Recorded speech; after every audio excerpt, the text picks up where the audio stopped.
Jasmine, let's get this interview started. Tell me about yourself. So, I am currently a pre med student. I am on the path of getting a Bachelor of Arts in biology with a double minor in chemistry and business. I am aiming to eventually go to medical school. That is my dream that I hope to achieve one day.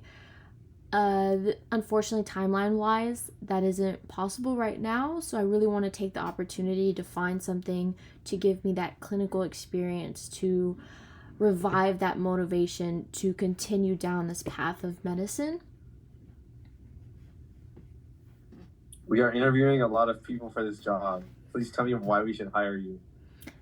As I stated earlier, I am still a student in my eyes, and for me, this job isn't necessarily just a job.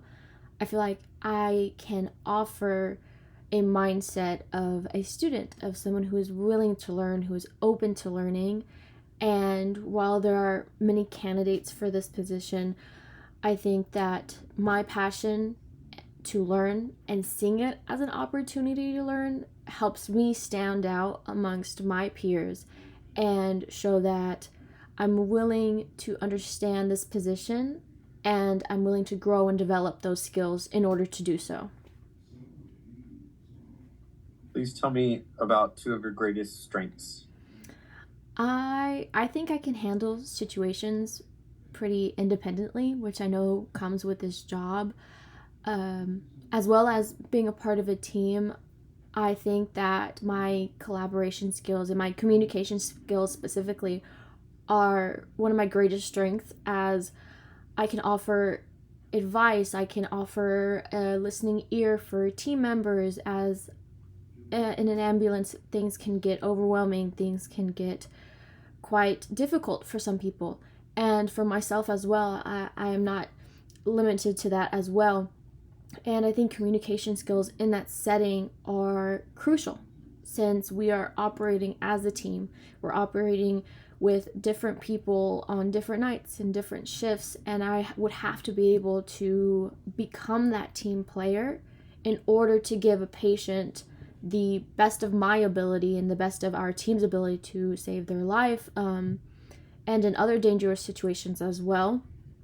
Again, I can operate independently, I think, and learning skills and developing as I go and growing out of that student type of situation where I'm always having a professor showing me how to do things. I believe that I can as well become independent and move forward by myself in situations as well. I think that confidence, along with my desire and determination to work, really helps me differentiate those two types of situations and be able to perform well in both. Please tell me about a time you were on a team and you made a difference in the team's success. So I am currently in a research group at the University of St. Thomas that is testing the cytotoxicity of cell culturing using a variety of drugs that are meant to treat tuberculosis. And one of the biggest issues we have at the moment is actually cell contamination. So once those cells are contaminated, we can't do anything. We cannot interpret any data from diseased cells, from cells contaminated with bacteria. Those are immediately bleached and they're gone. All the data is gone. And I really believe that going through with each and every person on the group was difficult, but was completely necessary, as the routine for dealing with these cells are very intricate. We need to have very good sterilization protocols required for all situations with all cells, and those measures are required for a healthy cell culturing environment. And as a team, we figured that out, but I did help contribute in staying with everyone. Well, how did you do your routine? What changes can we make to make sure that we are keeping our sterilization protocols completely as they should?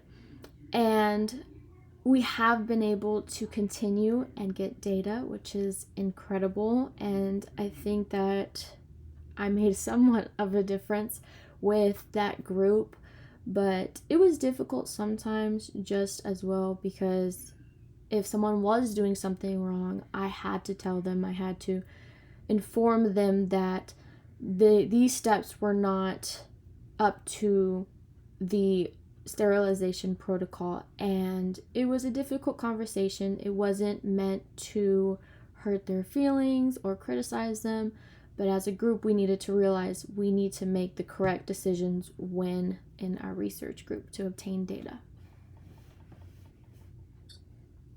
Please tell me about a time you failed and what you learned from the experience. So I think that a time that I have failed is most likely on my path to medical school. And that is probably because of lack of preparation from the volunteer requirement to clinical hours. I was just very much unprepared for the application process. And 2 months ago, I would have viewed that as a complete failure. That I would not be going to medical school straight out of university compared to my classmates. They have plans for setting their applications at the end of this semester, and unfortunately, I do not. However, I've grown to accept that my journey will just be different than that of my peers. And I've also learned that I really can't compare myself to them since every person has their own journey for medicine. I've met many people who didn't start studying for the MCAT or applying to medical schools until well after they have already graduated from their university and they've received their degrees. So I've learned for myself to be confident in the path that I am taking, and that the path that I'm taking is not less than any of other peers that I speak with or collaborate with in my own class. And I'm very excited for my journey, and I can't wait to see what it brings. Thank you, Jasmine.